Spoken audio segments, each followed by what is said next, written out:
It happened when I was in medical school, and I'll never forget going up to the NICU and seeing him and feeling absolutely helpless that we had nothing to help his brain recover or to help him learn how to feed or do anything. From a motor skill standpoint, it was up to the brain to do it itself. And that's pretty frightening from an MD standpoint or any care provider, nurse. We all want to help babies. This is the Innovatively Speaking podcast brought to you by the Medical University of South Carolina. It's the place where we dive into the origins of the next big things and explore ideas that are changing what's possible here at the Medical University of South Carolina, and in some cases, all across the world. I'm Kevin Smith here in the MUSC podcast studio with my co-host, Dr. Jessie Goodwin, who is the Chief Innovation Officer here at MUSC. Good morning, Dr. Jessie. Good morning.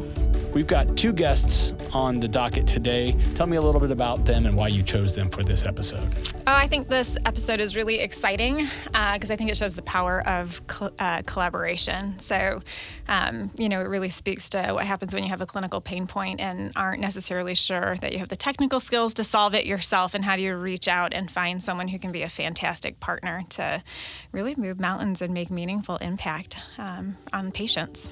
Well, it's exciting. MUSC is full of talented people, so it's always great when they get together. So let's dive right in.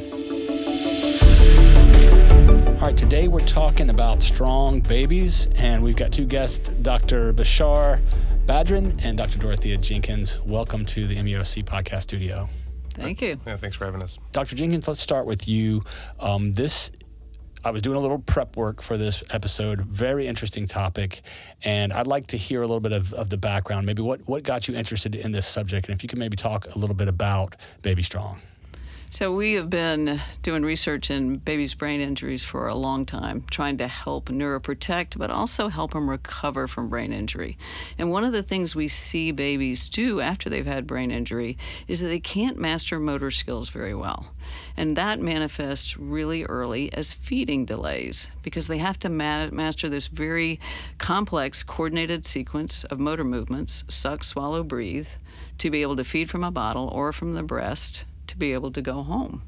So a lot of our preterm babies and babies who've had birth asphyxia end up with feeding delays, and we have to put G-tubes in them. So gastrostomy tubes are direct feeding tubes that allow us to feed the stomach, and that's a surgical procedure, and it kind of labels the baby as having a developmental problem. So that affects how parents and everybody sees the baby's development, and it has a really overall, although it provides nutrition, a negative impact. So we, in this whole realm of trying to improve outcomes for babies, got very interested in improving that motor skill. And BabyStrong arose because I went to go hear a lecture by Dr. Badran on how he was refining the parameters for transcutaneous vagus nerve stimulation. We can't do implanted things in babies, but he was pursuing something that's non-invasive and looked like it might help babies. Dr. Badran, talk to us a little bit about when you first encountered this idea, what you thought, and how you thought you could interface with it. Well, it's a funny story. I first met Dr. Jenkins after I gave a lecture, and she grabbed me. She's like, hey, we have to do this in babies. And I'm like, sounds good to me. That was like the first time that we met. And I really didn't know much about Dr. Jenkins' work, but I knew about what it takes to create a meaningful impact in the clinic. And to do that, you need a passionate, dedicated, amazing clinician, and Dr. Jenkins, you really fit the bill on all those marks. So for me, it was clearly a no-brainer to kind of start moving that into kind of this direction. Some may say it's the hardest direction to go to. You may want to start in adults and kind of a lower risk population rather than straight into the neonatal unit in the children's hospital with babies that are 2 months old. But we picked it and we went for it and we're lucky enough that it kind of worked out. But the technology is really safe, which is advantageous in this case, and it's non-invasive. So the relative risk profile was not that high. So it made sense. And I think that, particularly in a state like South Carolina where we have so many preterm births that, there really wasn't a treatment other than a G-tube for these infants. So to be able to tackle something so important in a state where it's so prevalent, I think just like when I think about it, it has such the capacity for a profound impact, even just locally, if we just look around at our own patient population. And then, you can get excited when you extrapolate that out to all of the unmet needs sort of globally, because if we're struggling here in a first world country, imagine what that looks like as we sort of expand beyond our own borders. So I think it's really exciting work. And I agree that I think that at the core of it has to be really passionate champions who are really willing to push it ahead. And we have to give credit to our IRB and our research infrastructure because they actually supported our application. And as Bashar said, to have a first in infants use is really something. And MUSC has that. And we worked with the IRB. I used to be IRB co-chair, so we had discussions and we worked through any of the issues that they had for safety, and we were able to do this study. So that's a real coup. A lot of other IRBs might have had more difficulty. Well, let's set the stage a little bit. Like you guys were talking about, there's a lot of preterm babies in our state, and for the most part, I think neonatal healthcare is so good. I know lots of people who've had preterm babies, and they're fine. But there are issues that you have discovered, and you're trying to make them better. Let's talk about that. Kind of give me a case study on what this is and how you deal with it. So preterm babies who develop outside the womb, as Jesse was talking about, have a very different brain structure than babies who develop for full term inside the womb. And sometimes that brain structure means that they get inflammation at different points, and their white matter tracts are not the same. So those circuits are what are important for motor activation and motor learning. And those white matter circuits may not even be shown to be damaged by conventional MRI, but we can pick it up with quantitative diffusion measures and show that they have had injury. So taking that global concept of a baby who's not feeding appropriately probably has some degree of brain injury that may be subtle and hard to pick up by conventional mechanisms, and then be able to take that motor skill and kind of boost that neuroplasticity of that circuit so that it becomes more efficient and that the synapses get, instead of trying to find the right coordination every time, it becomes a really formed circuit with good synaptic stability. So that's what we took. And one of the, Bashar's comments about why aren't we doing this first in adults, et cetera, I kept maintaining babies are the perfect subject. We have so much neuroplasticity going on already. We're going to harness that even more. And he, he didn't know it was going to work, but I just knew it was going to work because from the standpoint of boosting neuroplasticity, I just didn't know how many babies it was going to help. Really, the background for neuroplasticity is strong after injury, especially in babies. So I knew we had the ideal population, even though it remained to be proven. What are some of the predispositions that women may have that may indicate that not only are they going to deliver preterm, which we know is a challenge, but that they might end up with a baby who is failing to thrive because they're not feeding? I think that you found some clinical correlations on that. We do, and some of the classic ones are infection or inflammation in the womb, which is called chorioamnionitis, and those, whether it's a true infection or inflammation, it doesn't matter. The baby's brain responds to that. We also know that preeclampsia leads to preterm delivery, and anytime you have preterm delivery, especially very preterm, those babies have more chance to have white matter injury, and then infants of diabetic mothers. And this is a big problem for us in this southern belt because we have so much either type 1 or type 2 diabetes, and that baby is subjected to higher glucose levels throughout pregnancy, and glucose is a pro-oxidant, and pro-oxidants can obviously injure developing white matter. I'm curious what it's like to try to consent these parents to participate, and what your experience has been with that. And I can share that, my nephew was born at 27 weeks, and he was like the size of like your palm at the time. And, everyone was so nervous about it that the idea of like participating in a clinical trial, I can imagine for families who are dealing with sort of the stress of really early preterm birth and having a baby that's in, the NICU and all of the ancillary stresses that come with that might be a little hesitant to enroll. So I'm curious as to how those conversations have gone and how you've maybe approached the conversations to get people more at ease with participating. So the babies that we enroll in this study are older, so they're closer to full term, and they actually should be going home. So the parents are really motivated in many cases to avoid a G-tube. They don't want it. They want their baby to feed normally. And when I approach them and I say this is vagus nerve stimulation, it's an indirect form of brain stimulation, right? And I had absolutely no problem. We got a consent rate over 90%. We had a few parents who were not interested, but part of it is the fact that it's non-invasive and that we could actually show them what it felt like. And we could put the device on them and show them. So all of those things help, and by that time they have a fair amount of trust built up. If there's no trust between the NICU team and the parents, those parents are not going to consent. But they trust us as care providers, they trust us as researchers, and they trust that we're interested in their baby's best possible outcome. So we really had very few refusals of consent. Yeah.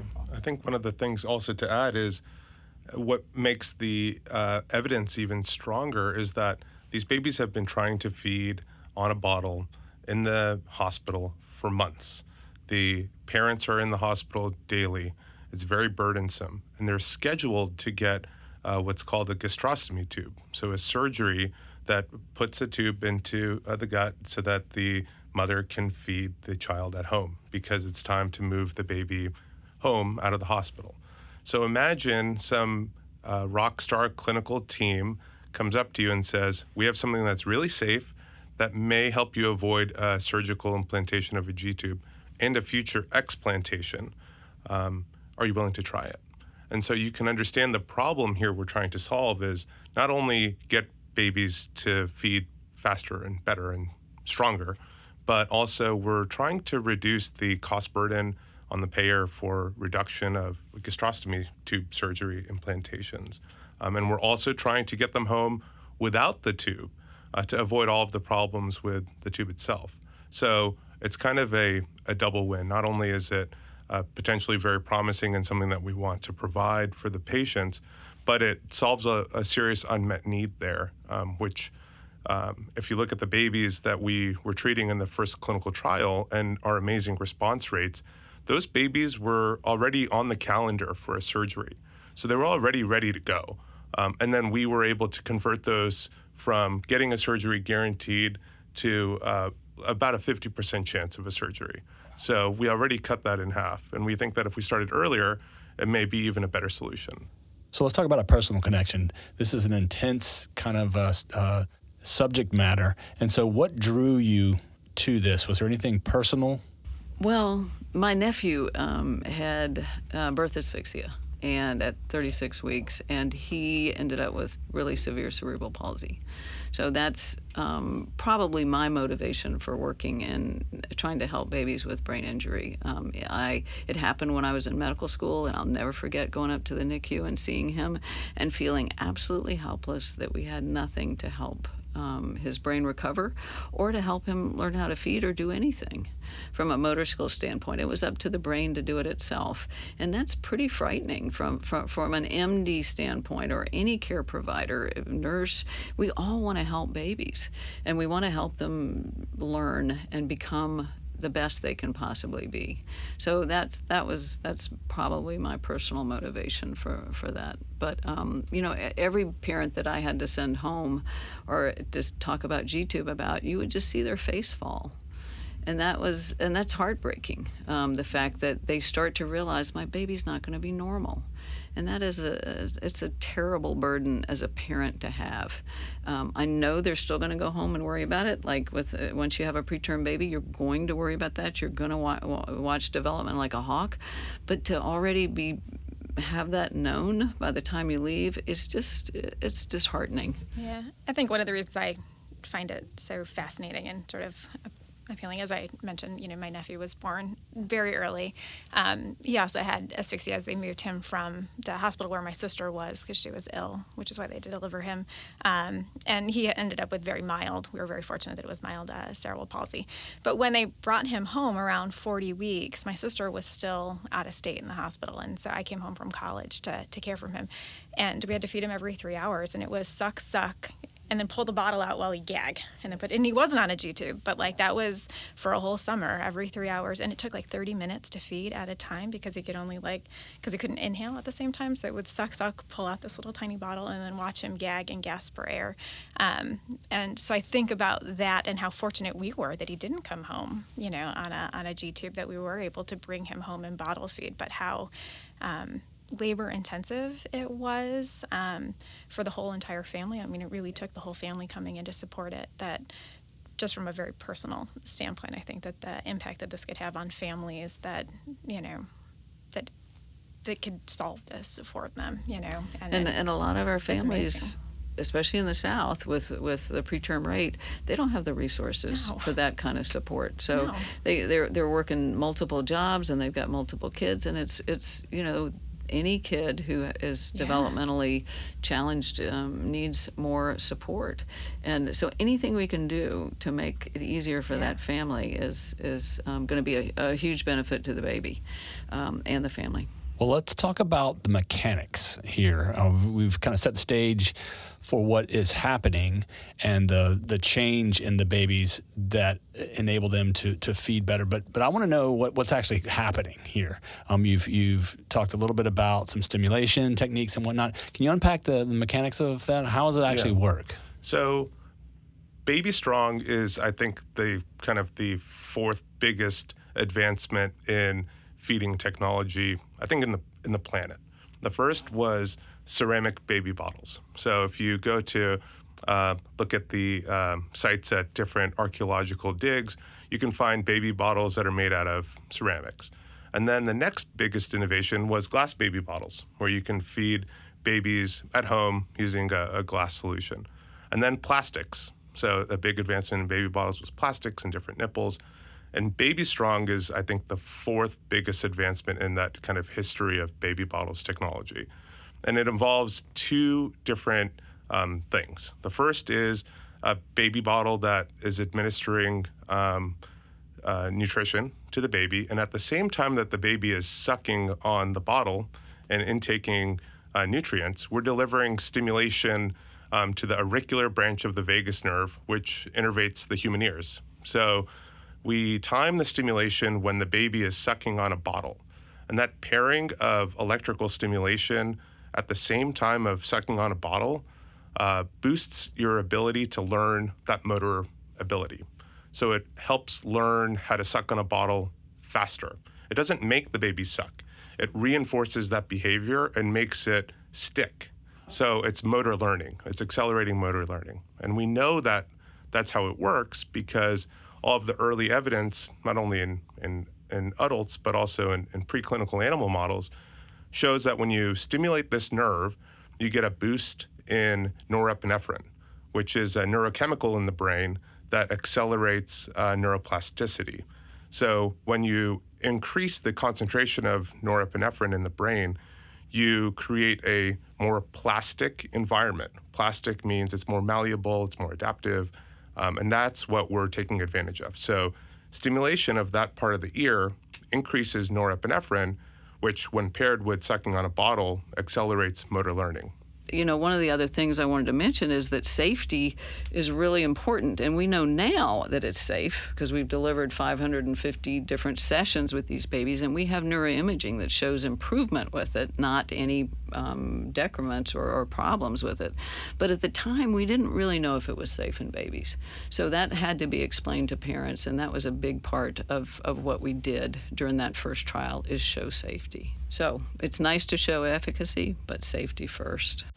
Bashar, was there, from a technical standpoint, the challenge of dealing with baby ears? Can you speak a little bit about sort of what it was like to have to downsize, quite literally, your approach? So, something we take for granted every day is like when we put on headphones or AirPods or any type of in-ear apparatus that's there as an assistance device.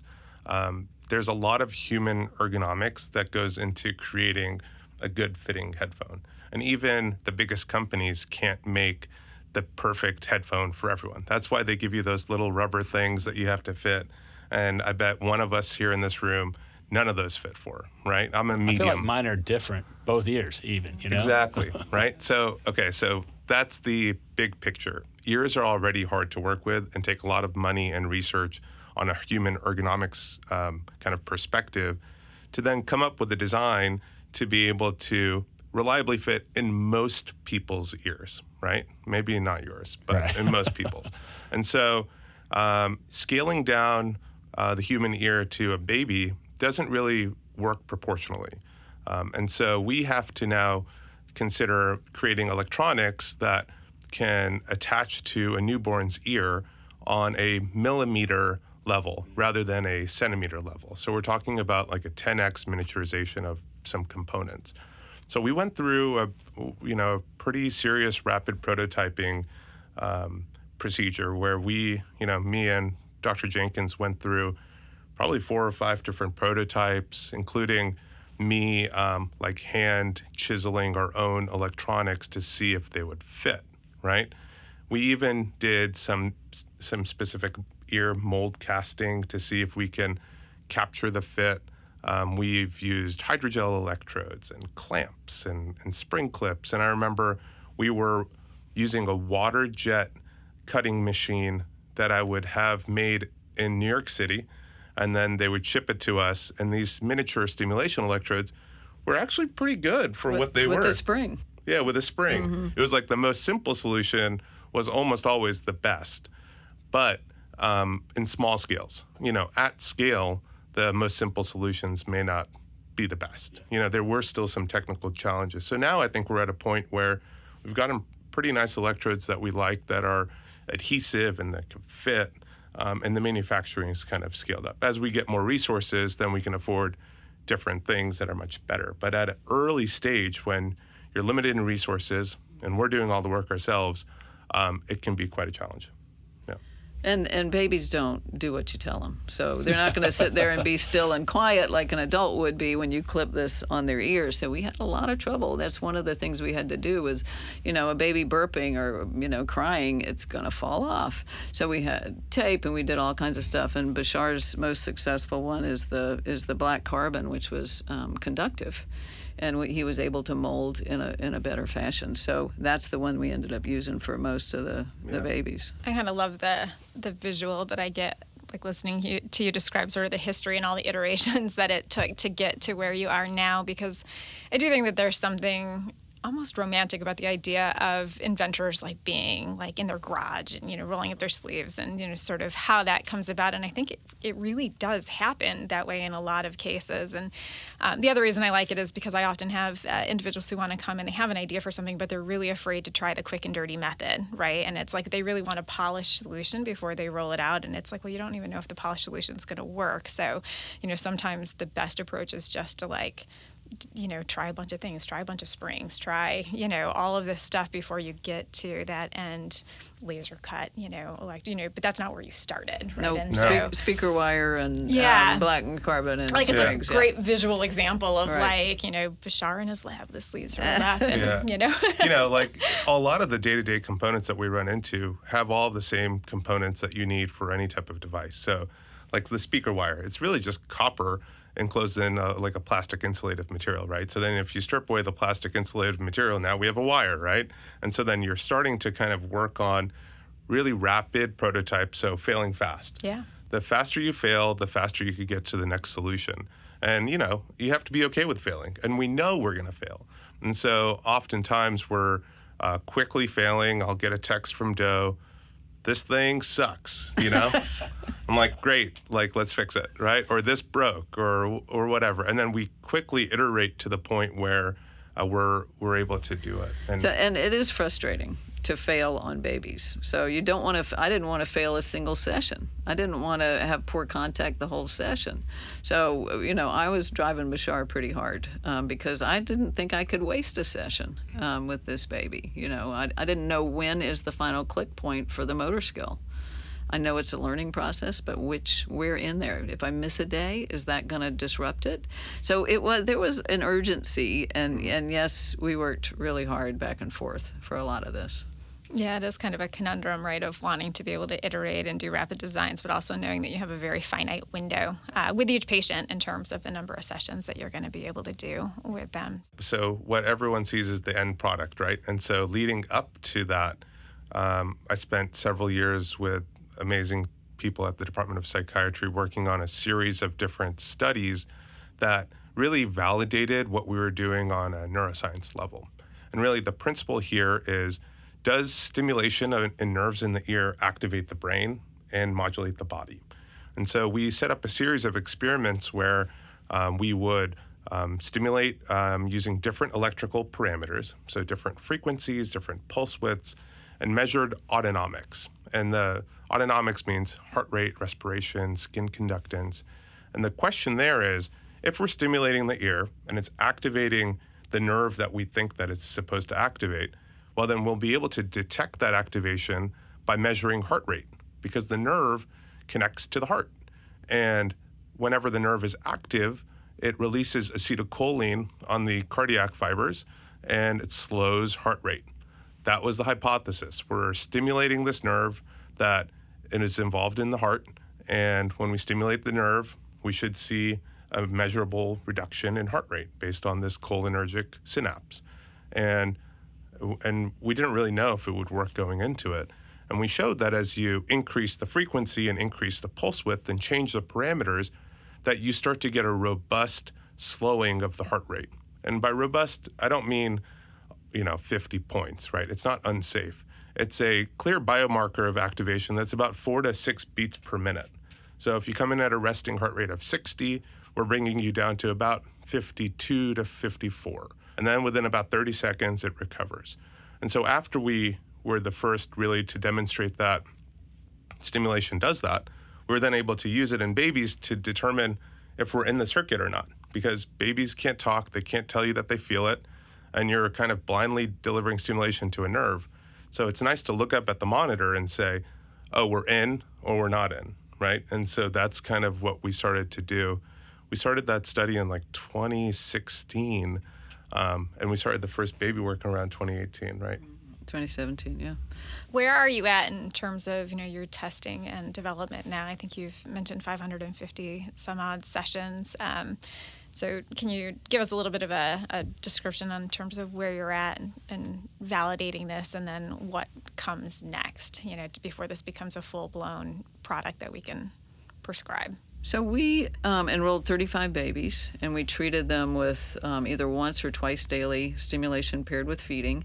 And we have really good data on both frequencies of stimulation, that we can get about 50% of those babies, or a little bit more, to full feeds, and there's a dose response. So what we learned from those studies, from those 550 sessions, is that babies who get twice a day get there faster.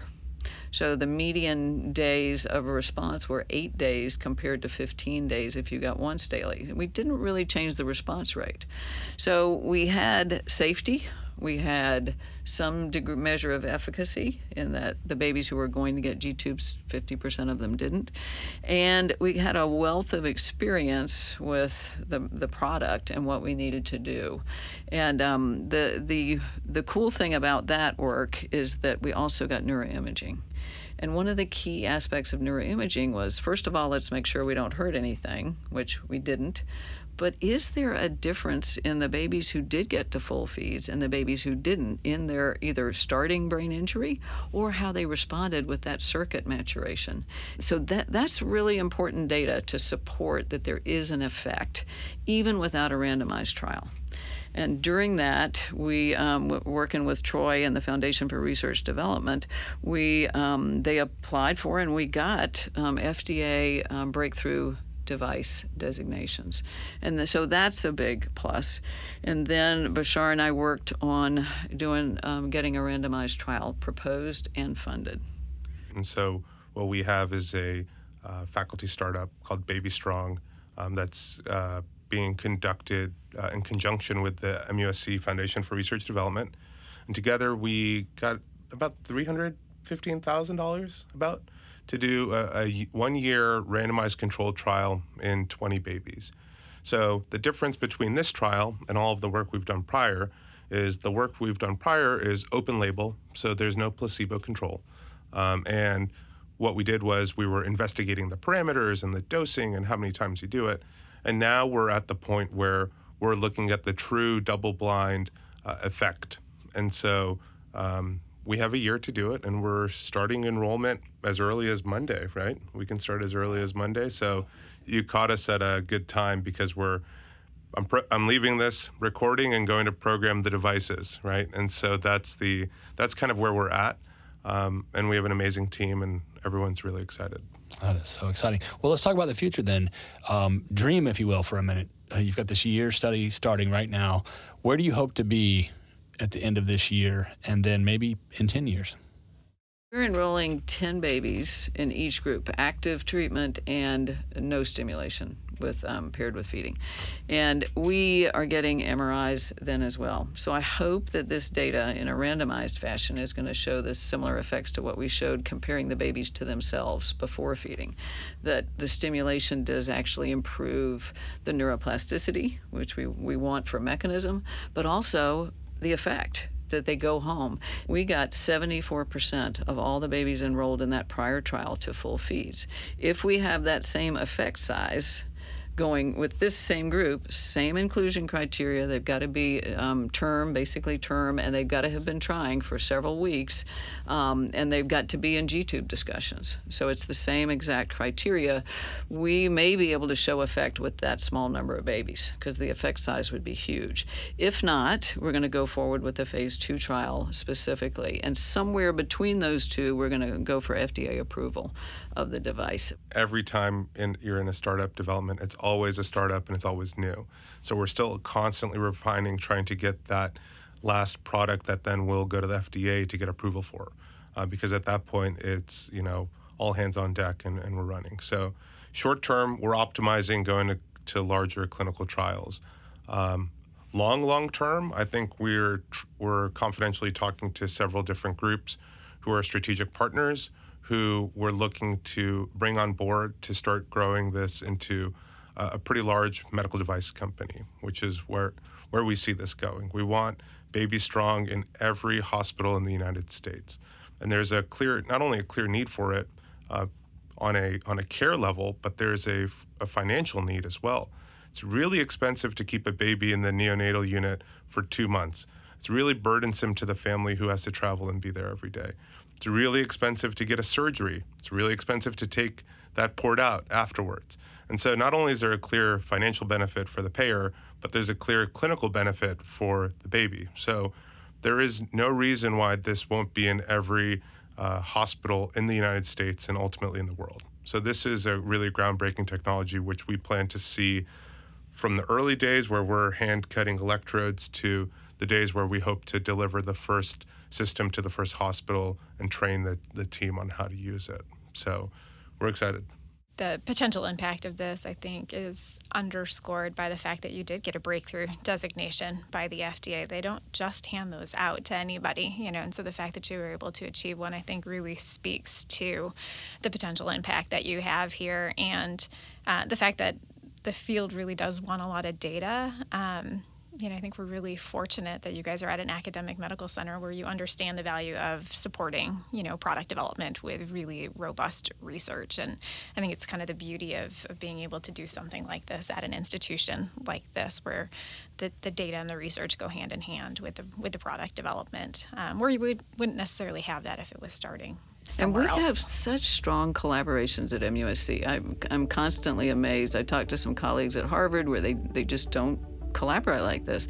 Everybody's passionate about babies, so we've had so much help. It's been really wonderful to work with the team. So we've got passion, we've got collaboration, and of course innovation, and you guys are doing some amazing things here. And I just want to say thank you for being a part of the podcast today. This is good stuff. Thank you. Yeah, thanks for having us. You've been listening to the Innovatively Speaking podcast with the Medical University of South Carolina. If you enjoyed this episode and would like to support the show, leave a rating and review. To hear more innovative ideas and to share your own, subscribe to the show or visit us on our webpage, web.musc.edu/innovation. And remember, don't hesitate to innovate.